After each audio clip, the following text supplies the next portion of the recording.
बिस्मिल्लाहिर्रहमानिर्रहीम।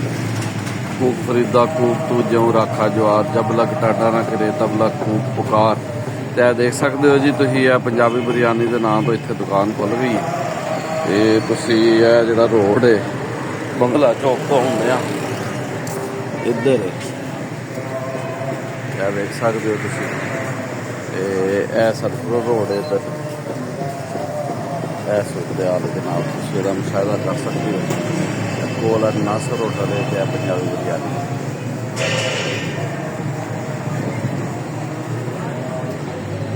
हाँ जी भाजी की नाम है तुहाडा? मेरा नाम नबील है।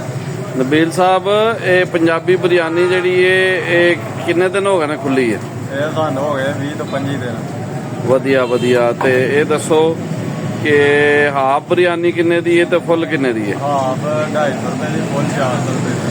ते ये किन्ने बजे सवेरे तैयार होके आ जाती है? सुबह ही कर छड़ने 9 बजे तो लैके ते शाम 5 बजे खत्म हो जाती है, 9 बजे 8 बजे। ठीक है। ते शाम 8 बजे खत्म हो जाती है। यानी कि असीं पहले किले 2 किलो, अच्छा। 20-25 तक असीं 6 किलो तक आ गए। यानी मांग ज्यादा है। ते ये पंजाबी बिरयानी जी ये मतलब जड़ा तुम समझ रहे हो कि लोग काफी आ रहे हैं। ते नाल बिरयानी दे होर की बनाते हो? असीं बनाने हैं शामी।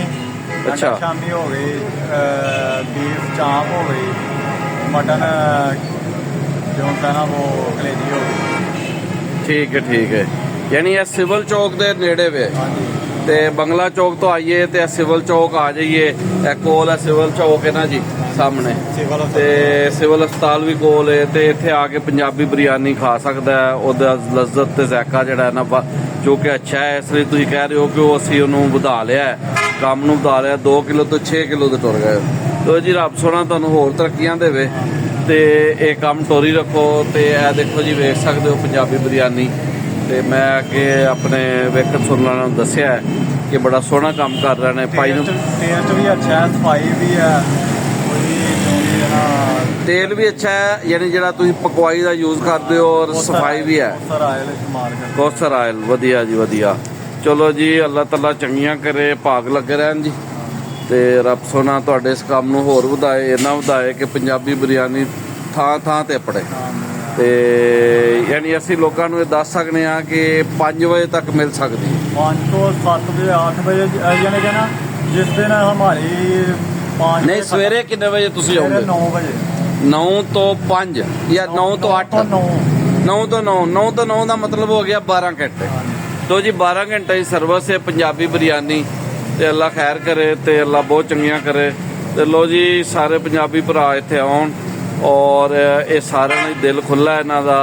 ते बाकी जिहड़ा भी इत्थे आएगा उहदे लई पंजाबी बिरयानी हाज़र है। सिविल चौक दस्का, जिला सियालकोट, बंगला चौक तो इधर। ते स्टूडेंट वास्ते असीं ऑफर भी रखी है कि 5 डब्बे नाल 5 डब्बे नाल 1 डब्बा फ्री।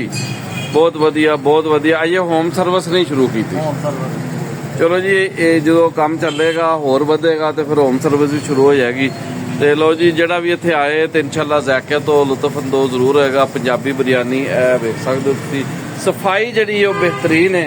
तो यह पक्की पई है। तो देख सकते हो कि जनाब हर वेले गर्मा गर्म बिरयानी। तो बाहर वाले कह रहे हैं कि जी असी सफाई और घ्यो का खास करना एहतमाम ताकि कोई चीज़ गलत ना आ जाए। तो लो जी रब सोना तुहानूं होर तरक्कियां देवे, काम वधे ते तुसीं इस काम नूं वधाओ। तो लो जी रब रखा ते अल्लाह बेली।